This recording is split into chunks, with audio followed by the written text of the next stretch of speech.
Show में जो हम ये लिख रहे हैं, नो एटम नो आतंक, ये आज भारत के रक्षा मंत्री ने दो टूक साफ किया है। ऑपरेशन सिंदूर में भारत ने अपने एक्शन से बताया और अब अगला जो कदम है भारत का कि पाकिस्तान के पास अगर एटम वेपन नहीं रहेगा तो फिर वो आतंक का गंदा खेल भी नहीं खेल पाएगा। और इसीलिए वो कैसे रोग नेशन बन गया है, यानी कि एक बीमार राष्ट्र, और राष्ट्र कहे भी कि नहीं पाकिस्तान को, यह भी सवाल है। तो आज ये क्या कहा है भारत के रक्षा मंत्री ने और अगला भारत का ये क्या अब एक्शन हो सकता है, आज इस पर करेंगे बात हम। लेकिन साथ ही बात ये भी करेंगे कि अमेरिका के राष्ट्रपति भारत से क्यों चिढ़ गए हैं, या फिर भारत के मिलिट्री पावर से जो ऑपरेशन सिंदूर में दिखा है अब अमेरिका को भी तनाव पैदा हो रहा है। आज इस पर भी करेंगे बात। तो आइए शुरू करते हैं सुर्खियों के साथ। भारत पाक में सीज फायर पर बयान से पलटे ट्रंप, कहा मैंने मध्यस्थता नहीं कराई, समस्या सुलझाने में मदद की। ऑपरेशन सिंदूर में दुश्मन देश पाकिस्तान का साथ देने पर तुर्की के खिलाफ भारत का एक्शन, एयरपोर्ट पर ग्राउंड हैंडलिंग कंपनी सेलेबी की सुरक्षा मंजूरी रद्द। श्रीनगर एयरबेस पहुंचे रक्षा मंत्री राजनाथ सिंह ने कहा किसी चश्मे से नहीं देखी जाती।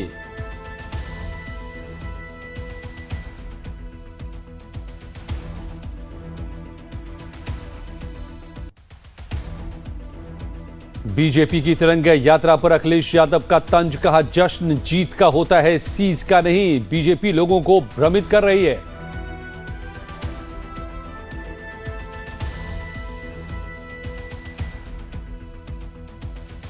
क्या ऐसे गैर जिम्मेदार और रोग नेशन के हाथों में परमाणु हथियार सुरक्षित हैं?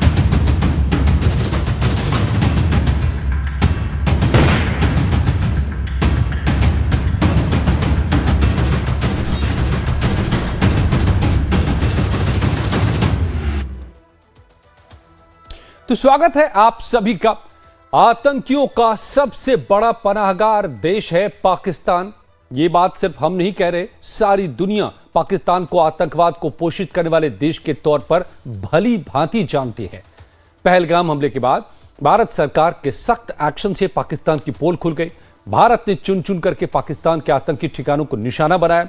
पाकिस्तान की जमीन पर जिन आतंकी संगठनों को खाद पानी देकर के पालन पोषण किया जा रहा था, भारत ने उन 9 बड़े ठिकानों पर निशाना बनाकर आतंकवाद की कमर तोड़कर रख दी।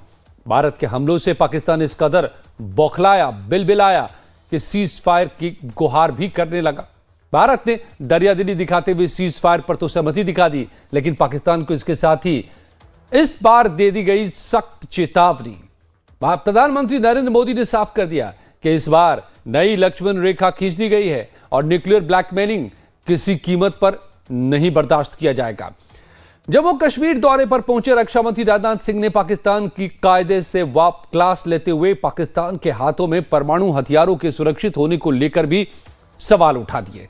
राजनाथ सिंह ने बड़ा बयान देते हुए पाकिस्तान की तुलना रोग नेशन से कर दी। हम आपको रोग नेशन की परिभाषा भी बताएंगे जो पाकिस्तान को बताया है हमारे रक्षा मंत्री ने, आगे बताएंगे इसको विस्तार से। रक्षा मंत्री राजनाथ सिंह ने साफ तौर पर कहा कि पाकिस्तान एक गैर जिम्मेदार देश है और गैर जिम्मेदार तरीके से एटमी धमकी देता रहा है। राजनाथ सिंह ने कहा कि पाकिस्तान के परमाणु हथियारों की जिम्मेदारी आईएईए यानी कि अंतर्राष्ट्रीय परमाणु ऊर्जा एजेंसी को अब लेनी चाहिए, इसका भी वक्त आ गया है।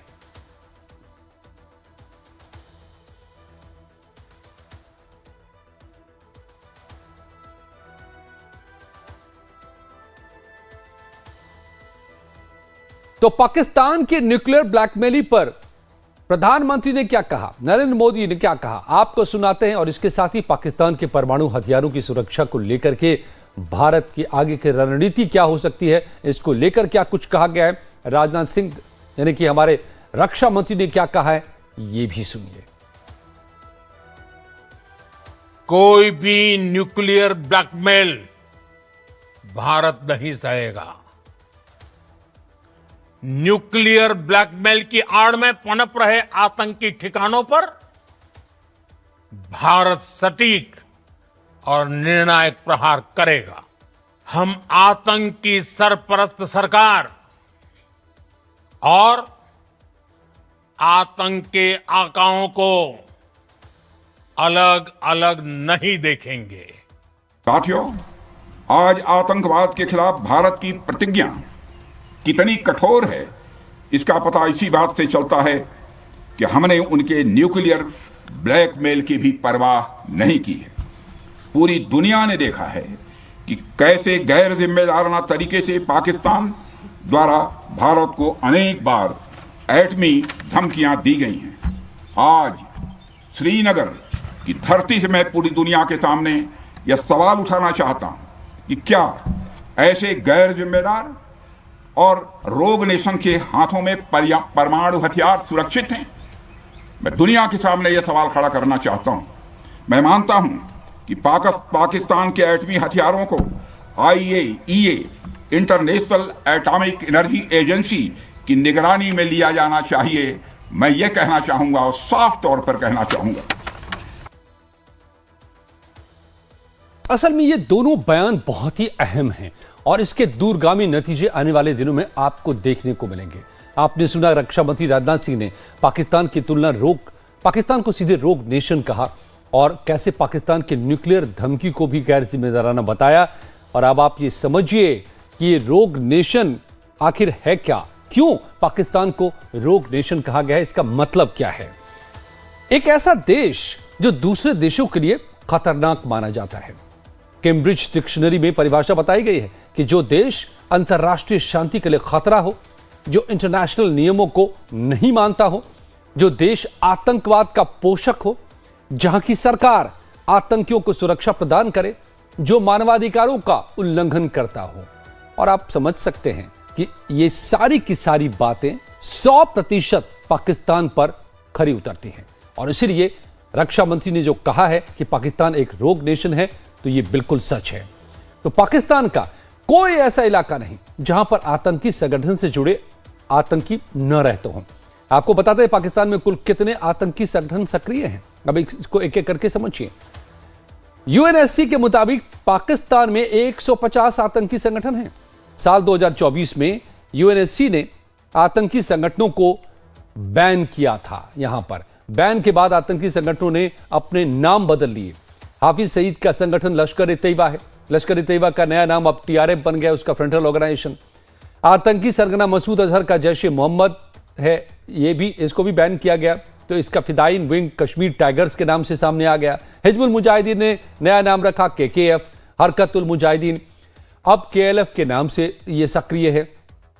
तो यहां पर सिर्फ चेहरे नाम बदले जाते हैं, बार बार इन पर पाबंदी लगती है और ये नए नाम से काम करते रहते हैं। और क्या आपको जानकारी है कि पाकिस्तान एक ऐसा मुल्क है जहां पर सेना और सरकार के बीच में कोई कोऑर्डिनेशन नहीं है। पाकिस्तान में लोकतंत्र नहीं, सेना का तंत्र चलता है। पाकिस्तान एक अलोकतांत्रिक देश है जहां पर सेना की मर्जी से प्रधानमंत्री गद्दी पर बिठाए जाते हैं या फिर उतारे जाते हैं। सेना की मर्जी के खिलाफ जाने पर वहां के PM और राष्ट्रपति का तख्ता पलट रातों रात हो जाता है।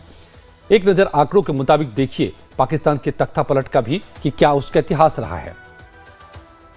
तो लंबा इसका इतिहास है। 1958 में जनरल अयूब खान ने सत्ता संभाली। इस्कंदर अली मिर्जा को राष्ट्रपति पद से हटाया गया। एक दशक से ज्यादा समय तक अयूब खान का शासन रहा। 1969 में भी पाकिस्तान में तख्ता पलट होता है और 1969 में जनरल याहिया खान ने अयूब खान से सत्ता छीनी। 1977 में जनरल जियाउल हक ने जुल्फिकार अली भुट्टो को हटाया। 1979 में जुल्फिकार अली भुट्टो को फांसी की सजा दे दी गई। 1999 में परवेज मुशर्रफ ने नवाज शरीफ को हटाया और ये लगातार सिलसिला चला है।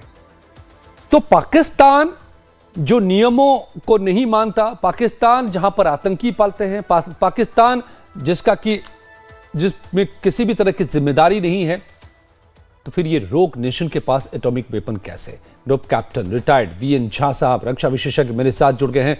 Lieutenant colonel retired Hemanshi Singh रक्षा विशेषज्ञ मेरे साथ जुड़ गए हैं। आप दोनों का बहुत बहुत स्वागत है। और झा साहब, मैं आपसे शुरू करना चाहूंगा। आज हमारे रक्षा मंत्री ने एक बहुत बड़ा स्टेटमेंट दिया है कि पाकिस्तान को, दो बातें उसमें खास है, आपसे क्लैरिटी चाहूंगा। रोग नेशन कहा तो उसकी परिभाषा भी हमने बता दी ऑक्सफोर्ड के हिसाब से कि क्या है रोग नेशन का मतलब, वो सटीक है पाकिस्तान पर। लेकिन जो दूसरा बड़ा सवाल उठाया है रक्षा मंत्री ने कि एक रोग नेशन के पास एटॉमिक वेपन कैसे हो सकता है जिसके जरिए ब्लैकमेल करके वो आतंक की खेती करता है। बिल्कुल बिल्कुल अजय जी, आपने बिल्कुल सही सवाल उठाया हुआ है। और इसका सवाल हम लोग पिछले कई दशकों से ढूंढने की कोशिश कर रहे हैं।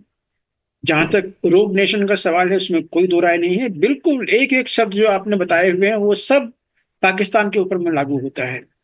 लेकिन आपने दूसरा भी सवाल उठाया कि क्या वर्ल्ड बॉडी आज के दिन में नहीं जानता है कि पाकिस्तान रोग स्टेट है और फिर भी वहां पे परमाणु हथियार हैं।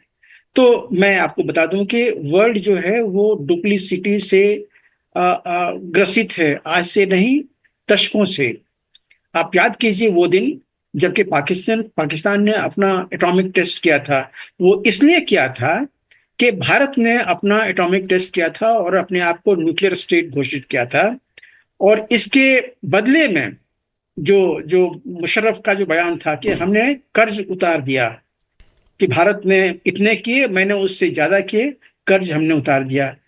आप मैंने एक स्पेशल सब्जेक्ट होती है न्यूक्लियर आर्सेनल की, मैंने वो की है सर्विस में जी। मैं जानता हूं कि उसके क्या इम्प्लीकेशंस हैं। तो 7 दिन में पाकिस्तान कैसे एक नॉन न्यूक्लियर स्टेट से न्यूक्लियर स्टेट बन गया, और वो भी जबकि यूएसए की जो कमीशन है on nuclear safety and security, वो उसका इंस्पेक्शन कर चुका था। तो ये सब जो चीजें हैं ये ज्यादातर बातचीत करने के लिए या बड़े प्लेटफॉर्म पर बोलने के लिए ठीक है। लेकिन मैं उससे भी एक और आगे स्टेप चलता हूं। देखिए, हम लोग कह रहे हैं कि पाकिस्तान जो है रोग स्टेट है, ठीक है, लेकिन हमने इस स्टेटमेंट के लिए अपने पार्लियामेंट में या अपने डेमोक्रेसी में क्या किया है? क्या हमने अभी तक पाकिस्तान को रोग स्टेट डिक्लेयर किया है अपने पार्लियामेंट में? क्या पाकिस्तान को हमने एक टेररिस्ट स्पॉन्सरिंग नेशन हमने डिक्लेयर किया है? नहीं किया है, क्योंकि हम हमेशा या तो यूएसए की तरफ देखते हैं या यूएन की तरफ देखते हैं कि वो कदम लेंगे इस पे। अरे भाई, जब ये हमें काट रहा है, जब इसके शिकार जब हम पहले हो रहे हैं, तो हमारा पहला कदम जो होना चाहिए था वो ये होना चाहिए था कि पाकिस्तान को एक रोग स्टेट डिक्लेयर करो, एक टेरर स्पॉन्सरिंग स्टेट डिक्लेयर करो, और ऐसा न्यूक्लियर स्टेट डिक्लेयर करो जहां पे कि न्यूक्लियर आर्सेनल अनसेफ हैं। और उसके बहुत सारे और ये इस दौरान ऑपरेशन सिंदूर के दौरान जी, ऑपरेशन सिंदूर के दौरान ये बातें उभर के आ भी रही थी, खुद पाकिस्तान की तरफ से आई कि अगर आप हमें बहुत पीटेंगे, हमें डिस्ट्रॉय कर देंगे, आर्मी को आप डिस्ट्रॉय कर देंगे, तो फिर न्यूक्लियर जो वेपन्स हैं वो आतंकियों के हाथ जा सकते हैं। ये तक बातें आई वहां पर।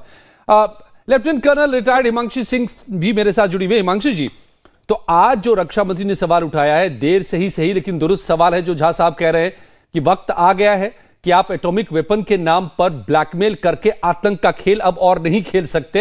अब इस पर भारत को निर्णायक कदम उठाना होगा, जैसे ऑपरेशन सिंदूर में एक कदम उठाकर दिखा दिया भारत ने।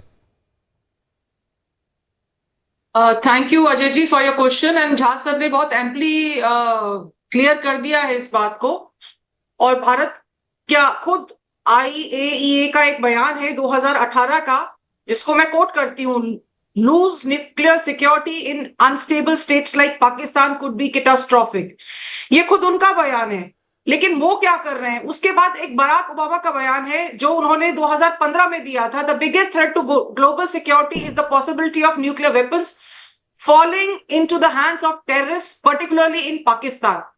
तो विश्व पूरा इस बात से परिचित है कि पाकिस्तान के पास में न्यूक्लियर हथियार हैं। दूसरा, उनकी आतंकी संगठनों से सांठगांठ है।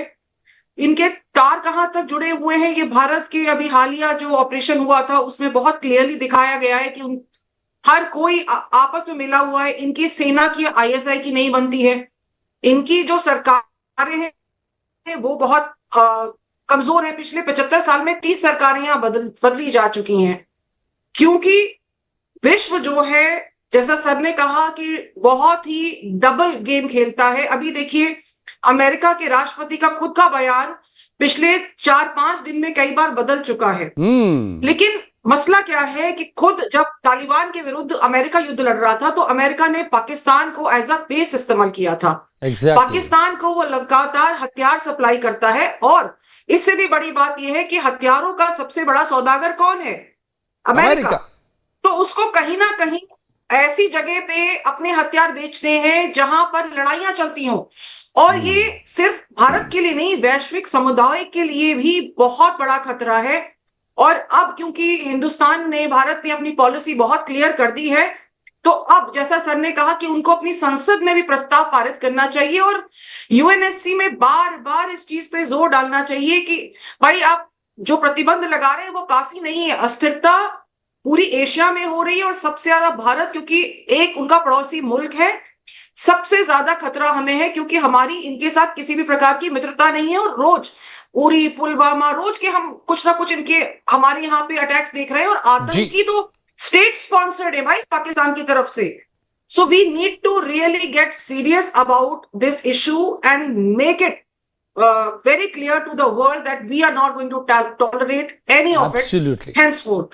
एब्सोल्युटली। और शायद यही वजह है कि रक्षा मंत्री ने यह बयान दिया है आज, और जिस देश में आतंकियों के जनाजे में आर्मी खड़ी होती हो और नेशनल फ्लैग में उसे विदाई दी जाती हो, तो ये भी दुनिया देख रही है, लेकिन इस पर एक्शन अगर नहीं हो रहा है तो फिर वो राजनीति दुनिया की क्या है, ये भी मैं समझूंगा आप लोगों से। लेकिन देखिए, एक और अल्फाज इस्तेमाल किया है रक्षा मंत्री ने कि पाकिस्तान एक गैर जिम्मेदार देश है, और इसका उदाहरण मैं आपको बताता हूं। रक्षा मंत्री राजनाथ सिंह ने क्यों पाकिस्तान को गैर जिम्मेदार देश बताया, इसकी काफी वजह हैं। एक परमाणु संपन्न देश कभी एटमी धमकी किसी को नहीं देता है। भारत ने अभी तक किसी को नहीं दिया, बल्कि नो फर्स्ट यूज की पॉलिसी को मानता है भारत। लेकिन इस मामले में पाकिस्तान के छोटे नेता से लेकर सियासत के बड़े शुरमाओं तक की सोच एक जैसी है। पाकिस्तान के बयानवीरों ने इस बात का अंदाजा ही नहीं रहता उन्हें कि वो क्या बोल रहे हैं और उनके बयान को लेकर दुनिया भर में उनके देश की क्या दुर्गति हो रही है। ऐसा ही एक बयानवीर पाकिस्तान के विदेश मंत्री इसाक डार भी हैं। पाकिस्तान के पूर्व गृह मंत्री शेख रशीद ने पाव भर के एटम बम को लेकर के जो बयान दिया, उसकी जमकर किरकिरी हो गई। इसके बाद तो शेख रशीद ने को माफी तक मांगनी पड़ी। यही फितरत है पाकिस्तान की, पहले गैर जिम्मेदाराना बयान दे दो और फिर उसके बाद माफी के लिए पैर पकड़ लो। आपको सुनाते हैं क्या कुछ कहा इसाक डार ने और शेख रशीद ने। I would still believe and very firmly believe that nuke will not be an option, because it will destroy both countries. This is an option only in the case our existence is in a very, very precarious situation and there is a direct threat to our existence. But in normal armed conflict, I think both the countries should refrain from using the nuclear. Hindustan ये याद रखे, हमारे पास पाव आधा पाव का भी बम है। मैं बाबा गुरु नानक के स्टेशन से हिंदुस्तान को मुतनब्बे करता हूँ, हमारे पास आधे आधे पाव के और पाव के भी एटॉमिक बम है। हमें पता है कि 1 इंच का इस्तेमाल करना है, आधे इंच का करना है, पौनी इंच का करना है या 2 इंच का करना है। मतलब झा साहब, ये हैरानी होती है कि किसी देश के मंत्री, डिफेंस मिनिस्टर जिस तरह से बोल रहे हैं और वहां के जो दूसरे नेता ये बोल रहे हैं, शायद उसको अंदाजा ही नहीं है कि एटॉमिक बॉम्ब किसको कहते हैं, उसका नतीजा क्या होता है। दुनिया ने नागासाकी, हिरोशिमा में देखा है, लेकिन पाकिस्तान के लिए ये सब खिलौना नजर आ रहा है। बयान भी उसी तरह से आ रहे हैं। तो ये तो गैर जिम्मेदारी की हद है, और अब इसको दुनिया, इस पर एक भारत को कैंपेन छेड़ना ही पड़ेगा। किसके सामने में आप कैंपेन छेड़िएगा? कौन सा ऐसा न्यूक्लियर संपन्न देश है या एक जिम्मेदार देश है जो इसके बारे में नहीं जानता है? देखिए, आप उसको बता सकते हैं, उसको सुना सकते हैं जिसको पता नहीं हो, लेकिन जिसको ऑलरेडी पता है उसको आप कैसे सुनाइएगा? इसीलिए मैंने कहा था कि आपको जो भी स्टेप चाहते हैं कि वर्ल्ड बॉडी ले, पहले अपने यहां से शुरू कीजिए।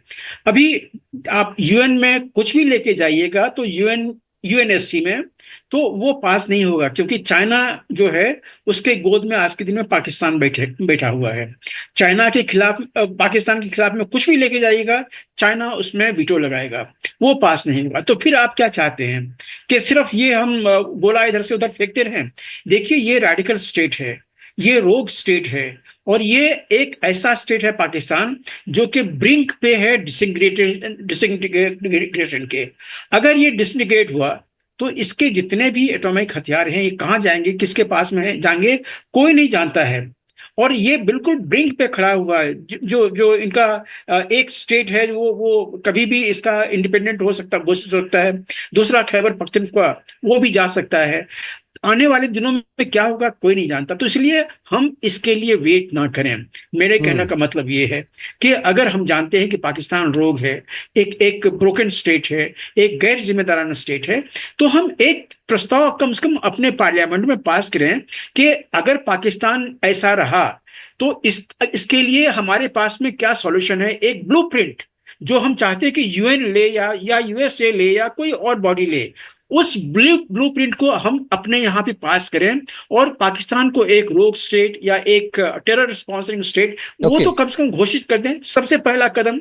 उसके बाद इस रास्ते पे अब हमें दुनिया को कहने के लिए ये मौका मिलेगा कि ये रोग स्टेट है, एंड इंडिया फर्मली बिलीव्स, क्योंकि ये प्रस्ताव जो है ये पार्लियामेंट में पास हुआ है, तो हम उनको बता सकते हैं कि 140 करोड़ जो लोग हैं वो ये समझते हैं कि ये रोग स्टेट के पास में अगर ये एटॉमिक हथियार रहेगा तो इसका इस तरह से यूज होगा। और अजय, एक बहुत बड़ी चीज है जो हम लोगों को समझना पड़ेगा जी। सिर्फ राजनाथ सिंह ने ये कह दिया कि हम ब्लैकमेल नहीं किए जा सकते हैं, या प्रधानमंत्री जी ने कह दिया कि हम ब्लैकमेल से नहीं डरते हैं, या हमें नहीं किया जा सकता है, ये स्टेटमेंट सफिशिएंट नहीं है। कल को मान लीजिए अगर यही रोग स्टेट एक न्यूक्लियर आर्सेनल छोड़ दिया, क्या होगा? या तो हम उसको ऊपर में ही हमारी जो एंटी बैलिस्टिक मिसाइल सिस्टम है, एंटी मिसाइल सिस्टम है, उसको रोक देगी। लेकिन अगर मान लीजिए एक गिर गया कहीं पे किसी शहर में, वो शहर तो तबाह हो गया ना। हमारे उतने लाख लोग तो मर गए। यही असली सवाल है, यही असली सवाल है हिमांशी जी। तो क्या फिर है? ठीक है, एक तो ये हो गया कि हम जो है जी झा साहब, अगर ऐसा अटैक हुआ तो क्या फिर प्राइम मिनिस्टर एक सीसीएस कमेटी बिठा के लेके बैठेंगे कि हमें क्या रिस्पांस देना चाहिए? क्योंकि तब पूरी वर्ल्ड बॉडी आपके सिर पे होगी कि आप नहीं छोड़िए, हम पाकिस्तान से डील करेंगे। हम उस घड़ी का इंतजार बिल्कुल नहीं कर सकते जैसा आप सजेस्ट कर रहे हैं झा साहब। और इसलिए हिमांशी जी, तो क्या हमारे पास क्या ऑप्शन है? ठीक है, हम पार्लियामेंट से भी हमने कर दिया, हमने दुनिया में लॉबिंग की, लेकिन दुनिया में सबके अपने अपने इंटरेस्ट हैं। अमेरिका थर्राया हुआ लग रहा है भारत के मिलिट्री माइट को देख करके ऑपरेशन सिंदूर के दौरान। तो क्या अब हमें ही कदम उठाना होगा, निर्णायक कदम? और क्या मिलिट्री ऑप्शन भी हमारे पास हैं? अजय जी देखिए, एक चीज हम बहुत क्लियरली समझ लें कि भारत जो है, चाहे वो परमाणु राष्ट्र है, लेकिन उसने अपने परमाणुओं को अलग किसी रीजन से डेवलप किया था, जबकि पाकिस्तान की परमाणु नीति का केंद्र बिंदु जो है वो भारत ही है। ये चीज उन्होंने, जब आपने शुरू में भी दिखाया था टीवी में कि उन्होंने कहा था कि अब हमने जवाब तैयार कर लिया है। वो कहते हैं उनके पास एक सशक्त कमांड एंड कंट्रोल भी है, लेकिन जिस तरह से अभी हालात पिछले कुछ दिनों के बने हैं, हमें नहीं लगता उनके पास किसी भी तरह का कमांड एंड कंट्रोल है। अब समय आ गया है जब भारत को कूटनीतिक स्तर पर ये चीज हर देश में बतानी पड़ेगी, और स्पेशली जो लोग यूएनएससी को कंट्रोल करते हैं। देखिए, हमारी नीतियां जो भी हो, लेकिन हम पड़ोसी हैं और हम उनकी जोन में आते हैं। उनके पास छोटे न्यूक्लियर वेपन्स भी हैं, बड़े की बात छोड़ दीजिए, छोटे भी हैं। और ये आंकड़े बहुत साफ है। जरूरी नहीं है कि वो बहुत बड़ा बम गिरा के हमारे किसी प्रदेश को ही खत्म कर दे, लेकिन शहरों को तबाह किया जा सकता है, which is a very very serious concern for India. अब अगर हम इस समय जो हमारे हालात हैं, इस चीज को इंटरनेशनल लेवल पे नहीं उठाते हैं और नहीं इसको बैन कराते हैं जी, तो हमारे लिए भविष्य में बहुत चिंता का विषय हो जाएगा। क्योंकि आप सतर्क कितना भी रह लीजिए, सजग रह लीजिए, सशक्त रह लीजिए, लेकिन पाकिस्तान की नीति है चुपके वार करने की।